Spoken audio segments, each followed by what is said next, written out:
Senador, gracias. Gracias, senadora. Vengo a esta tribuna en defensa de la educación pública, laica y gratuita. Yo soy un hijo de esa educación. Toda mi vida estudié en escuela pública. Gracias en mi cosmovisión a Dios y a la vida, pero también a la gente que pagó sus impuestos, pude estudiar en la universidad, en la UNAM.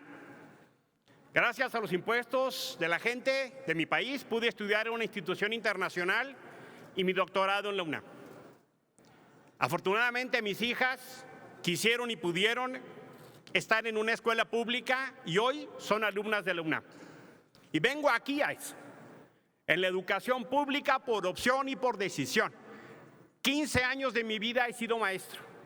En ocasiones, el sueldo de ese maestro no me alcanzaba ni para la gasolina, pero di 15 años clase para retribuir lo que mi gente me dio a través de la educación. Y por eso es que vengo aquí, porque quiero dejar absolutamente claro que estar en contra de esta reforma no es estar a favor de la reforma anterior.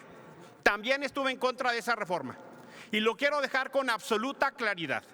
La evaluación es para mejorar, no para castigar. El carácter punitivo de la anterior reforma era inaceptable e inacompañable. Pero hay que estar muy claros. El centro de la discusión debe ser cómo mejoramos el sistema educativo del país para garantizar el derecho de niños, niñas y adolescentes a la educación. Esa es la centralidad de la discusión, la que nos debería estar discutiendo. Pero no es el caso. De saque debo decir que incluso el proceso parlamentario en la Cámara de Diputados se quebrantó gravemente y no podemos sencillamente actuar como si nada hubiera pasado. También tenemos que estar muy claros que el tema principal no es si los maestros tienen plaza o no tienen plaza o cómo se les garantiza la plaza, no. El tema principal es cómo se les garantiza a niños, niños y adolescentes el derecho a la educación. Ese es el tema. Y cómo a través de nuestro sistema educativo se genera la condición de idoneidad y de capacidad para que esas maestras y maestros garanticen junto con lo demás del sistema educativo el derecho de sus niñas y niñas.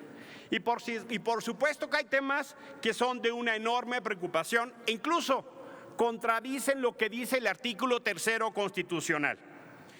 Hay, por supuesto, temas que tendríamos que estar revisando. ¿Quiénes son los grandes ganones de esta reforma?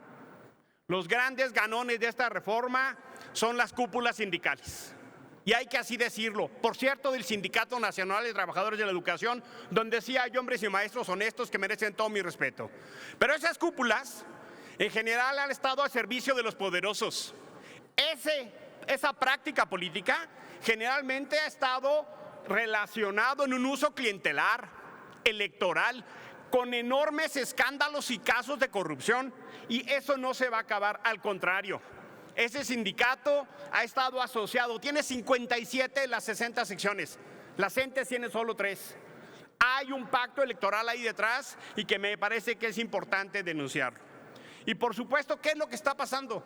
Estamos otra vez ante una reforma administrativa y laboral. Eso hay que así decirlo. ¿Quién otorga y de qué manera las plazas? ¿Cuáles serán los cambios, promociones y ascensos? El centro no es el derecho de niños y niñas, tampoco cómo lograr la inclusión, la equidad y la excelencia. Por ejemplo, se habla mucho de las normales, cosa que yo celebro, pero en el presupuesto del 2020 hay una reducción entre el 20% del presupuesto para las normales y en algunos casos hasta el 40%. ¿De qué estamos hablando para garantizar las normales si se les reduce el presupuesto? ¿Cómo así? ¿No que son tan importantes? ¿Cómo vamos a instrumentar la reforma si se le baja el presupuesto? Revisen, por favor, compañeros, compañeras, el presupuesto del año que viene. Se le está bajando y por supuesto que tienen que ser garantizados y protegidos los derechos de ese modelo educativo. Y también, por supuesto que hay una enorme contradicción. Compañeros, revisen por favor lo que dice el artículo 35 de la Ley General del Sistema para la Carrera de los Maestros y los Maestras. Una vez definida la demanda futura por región, se asignarán las plazas a los egresados de las escuelas normales públicas, de la Universidad Pedagógica Nacional y de los centros de actualización del magisterio, de conformidad con las estructuras ocupacionales. Si no fuera suficiente, se van al 39. Y en el 39 claramente otra vez se establece que una vez que se ocupen las plazas, los excedentes serán asignados. Revisen el artículo 40, por favor, y otra vez se establece ahí, violando el claro precepto constitucional de igualdad de condiciones y circunstancias, y también lo que se reformó aquí en materia del tercero constitucional, que establece clarísimamente el principio de igualdad de condiciones. Por esas razones, compañeros, yo voy a votar en contra. Yo quiero una reforma educativa de futuro que garantice el derecho a la educación de niños y niñas en nuestro país y no la renovación de un pacto político clientelar electoral que lleve un reflejo en el 21 al 24 más allá. Muchísimas gracias por su atención. Gracias, senador Álvarez y Casa. Tiene